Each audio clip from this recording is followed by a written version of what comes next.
Assalamualaikum warahmatullahi wabarakatuh. Di sini saya akan memaparkan dari resuman dari 9 kelompok mata kuliah pengembangan kurikulum.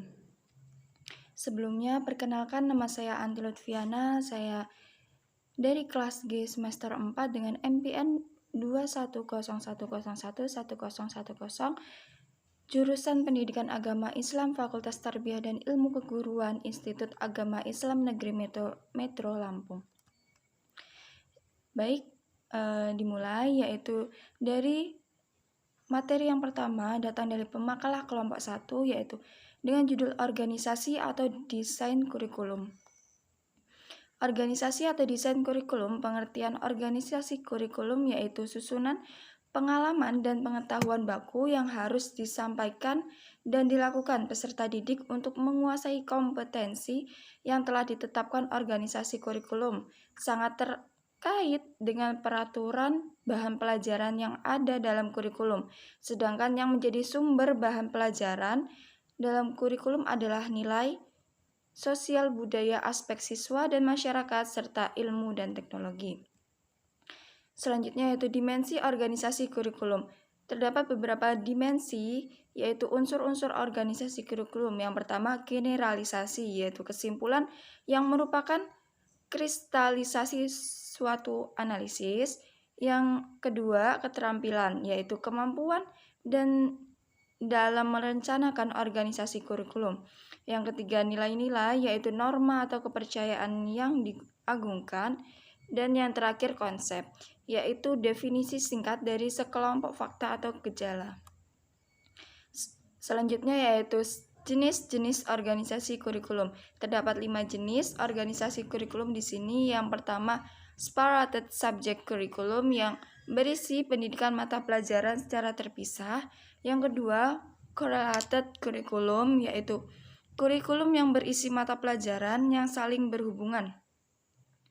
Yang ketiga yaitu broad-filed curriculum atau cakupan luas, yaitu korelasi beberapa mata pelajaran yang lebih jauh.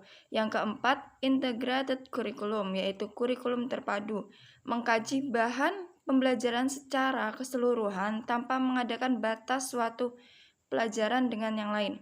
Dan yang terakhir yaitu core, rencana yang mengorganisasikan dan mengatur bagian terpenting dari program pendidikan umum di sekolah. Materi selanjutnya datang dari pemakalah kelompok 2, yaitu dengan judul model pengembangan kurikulum. Di sini terdapat beberapa model pengembangan kurikulum. Yang pertama, model Taylor, yaitu konstruksi yang bersifat teoritis dari konsep. Yang kedua, Hilda Tabah, yang menitik beratkan pada pengembangan kurikulum sebagai proses perbaikan. Yang ketiga, Harold B. Alberti, yaitu memandang kurikulum sebagai kegiatan yang disajikan sekolah. Dan yang keempat, David Warwich, yaitu rincian model pembelajaran kurikulum ke arah lebih baik. Yang keenam, Beauchamp, dan yang terakhir Roger, yaitu kurikulum yang dikembangkan dapat mengembangkan individu secara fleksibel. Materi selanjutnya datang dari pemakalah kelompok 3 dengan judul model-model kurikulum. Di sini dijelaskan pengertian pengembangan kurikulum dulu, yaitu model pengembangan kurikulum adalah model yang digunakan untuk mengembangkan suatu kurikulum yang mana pengembangan dibutuhkan untuk memperbaiki atau menyempurnakan kurikulum yang dibuat untuk dikembangkan sendiri dari pemerintah. Selanjutnya yaitu model-model pengembangan kurikulum. Terdapat beberapa model di sini. Yang pertama, subjek akademis, yaitu model tertua yang bersumber dari pendidikan klasik yang berorientasi pada masa lalu. Kurikulum ini praktis, mudah disusun dan digabungkan dengan tipe lainnya. Yang selanjutnya, konstruksi sosial yang lebih memusatkan perhatian pada problema yang dihadapi dalam masyarakat. Yang ketiga, humanistik, yaitu pendidikan menuntun peserta didik berpikir induktif, mengutamakan praktik, serta menekankan kepentingan partisipasi peserta didik dalam pembelajaran, yakni diaplikasikan dengan diskusi. Dan yang terakhir, teknologis, yang dikembangkan berdasarkan pemikiran teknologi pendidikan sangat mengutamakan pembentukan dan penguasaan kompetensi, bukan pengawetan dan pemeliharaan budaya dan ilmu seperti pada pendidikan klasik. Materi selanjutnya datang dari pemakalah kelompok 4 dengan judul Filsafat Pendidikan. Pengertian filsafat kurikulum yaitu proses kependidikan Islam mengacu pada konseptualisasi manusia paripurna melalui transformasi sejumlah pengetahuan, keterampilan, dan sikap mental. Selanjutnya yaitu landasan filsafat kurikulum. Terdapat beberapa landasan, di sini akan dijelaskan satu persatu. Yang pertama yaitu asas filosofis, yang para pengembang kurikulum harus mempunyai filsafat yang jelas tentang apa yang mereka junjung tinggi. Yang kedua, asas organisatoris, yang bagaimana bahan disusun, penentuan luas, dan urutan mata pelajaran. Yang ketiga, asas sosiologis, yang memberikan dasar menentukan apa saja yang akan dipelajari sesuai kebutuhan masyarakat, kebudayaan, ilmu, pengetahuan, dan teknologi. Dan yang terakhir, asas psikologis, yaitu prinsip pengembangan berbagai aspek dan cara penyampaian bahan pelajaran. Materi selanjutnya yaitu aliran filsafat kurikulum. Terdapat 6 aliran filsafat kurikulum. Yang pertama, idealisme, yang menekankan pengayaan pengetahuan tanpa memperhitungkan tuntutan dunia praktis. Yang kedua, esensialisme, yang bercorak konservatif, sikap mempertahankan nilai budaya manusia. Yang ketiga, progresivisme, yaitu kurikulum yang dibangun dari pengalaman personal dan sosial peserta didik. Yang keempat, pragmatisme, yaitu hakikat pendidikan merupakan proses masyarakat mengenal dirinya. Yang kelima yaitu perennialisme, adalah mengkaji baku peradaban barat dan abad pertengahan, menguasai fakta dan informasi. Dan yang terakhir, rekonstruksionisme, adalah penerapan ide demokrasi dan tata ekonomi kapitalisme. Materi selanjutnya datang dari pemakalah kelompok 5 dengan judul Aliran Pendidikan. Aliran pendidikan. Definisi aliran pendidikan itu sendiri yaitu pendidikan merupakan proses transformasi dan internalisasi ilmu pengetahuan dan nilai Islam pada peserta didik melalui penumbuhan dan pengembangan fitrahnya. Sedangkan aliran pendidikan yaitu pemikiran yang membawa pembaharuan bagi pendidikan sejak dulu, kini maupun di masa depan. Pendidikan itu selalu mengalami perkembangan seiring dengan perkembangan sosial, budaya, dan perkembangan iptek. Materi selanjutnya datang dari pemakalah kelompok 6 dengan judul Gaya Belajar. Pengertian gaya belajar yaitu belajar adalah suatu proses perubahan tingkah laku yang merupakan sebagian akibat dari pengalaman atau latihan. Macam-macam gaya belajar. Terdapat beberapa macam gaya belajar. Yang pertama, gaya belajar visual, yaitu siswa harus melihat bahasa tubuh dan ekspresi wajah gurunya untuk mengerti materi pelajaran. Yang kedua, gaya belajar auditorial, yaitu mengandalkan kesuksesan belajarnya melalui telinga siswa. Dapat belajar lebih cepat dengan diskusi verbal dan mendengarkan guru. Dan yang terakhir, gaya belajar kinestetik, yaitu berbicara kepada diri sendiri saat bekerja, mudah terganggu keributan, menggerakkan bibir mereka, dan mengucapkan tulisan ketika membaca.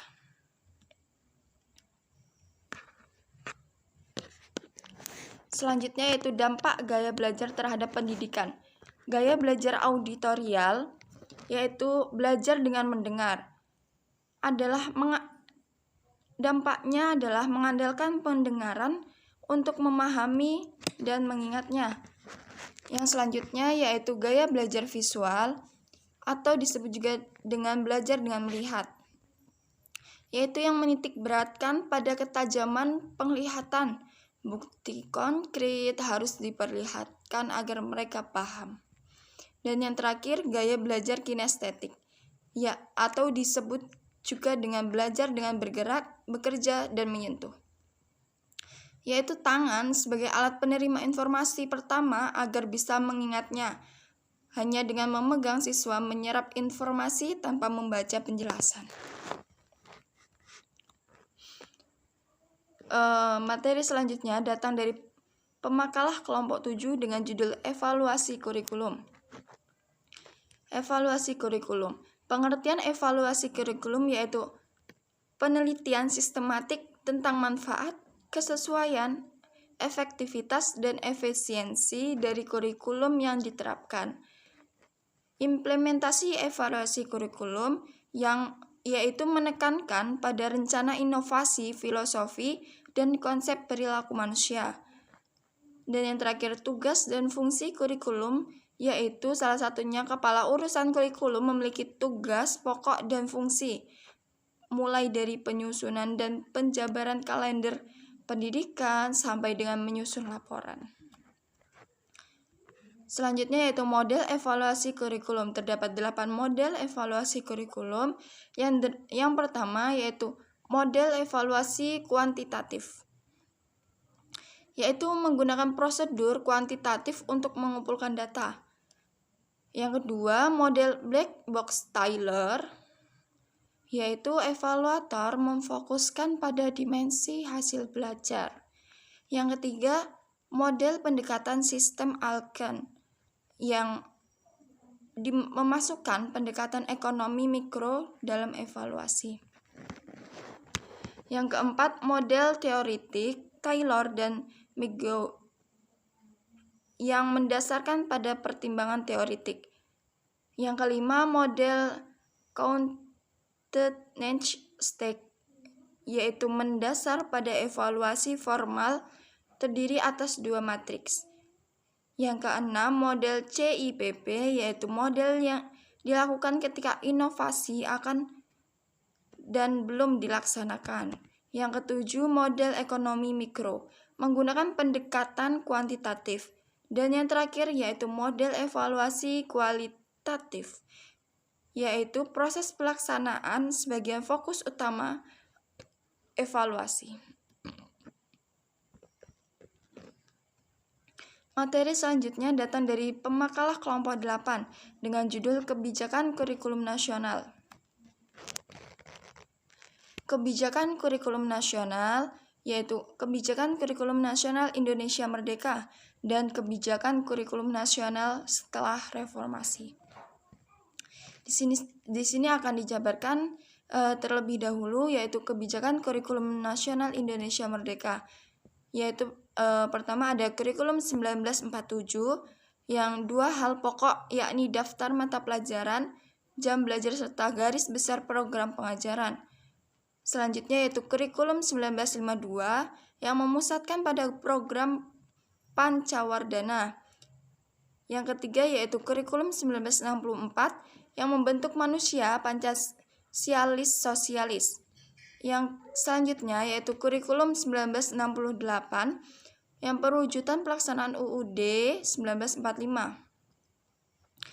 Selanjutnya yaitu Kurikulum 1975 yang mewujudkannya strategi pembangunan di bawah pemerintah Orde Baru.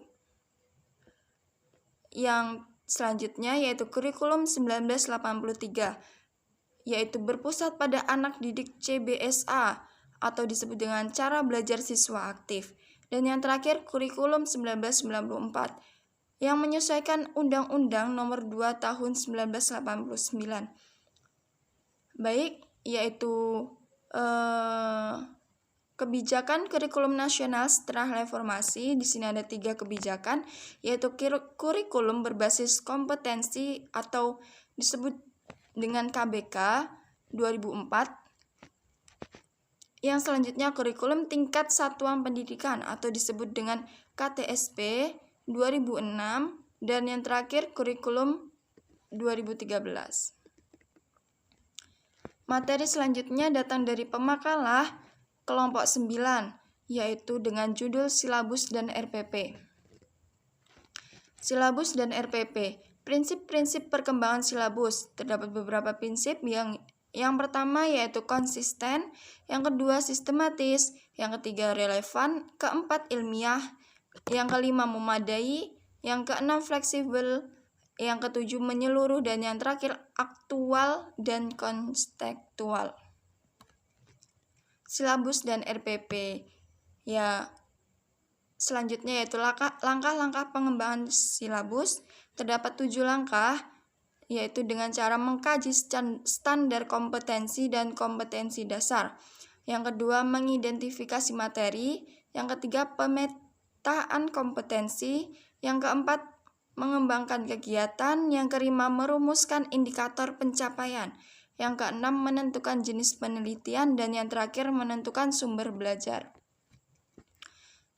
Di sini terdapat manfaat dari silabus. Terdapat banyak manfaat yang bisa diambil. Salah satunya adalah memudahkan guru dalam mengajar.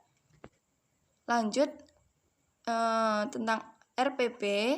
Di sini terdapat prinsip pengembangan RPP, yaitu disusun secara komprehensif dan sistematif. Selanjutnya yaitu langkah pengembangan RPP, yaitu mengkaji silabus, mengidentifikasi materi, relevansi, konsistensi, dan adekuasi. Dan yang terakhir manfaat RPP, yaitu pembelajaran sistematis, analisis keberhasilan, menghemat waktu dan tenaga. Mungkin itu saja yang bisa saya jabarkan. Kurang lebihnya saya mohon maaf, dan kepada Allah saya mohon ampun. Saya akhiri. Wassalamualaikum warahmatullahi wabarakatuh.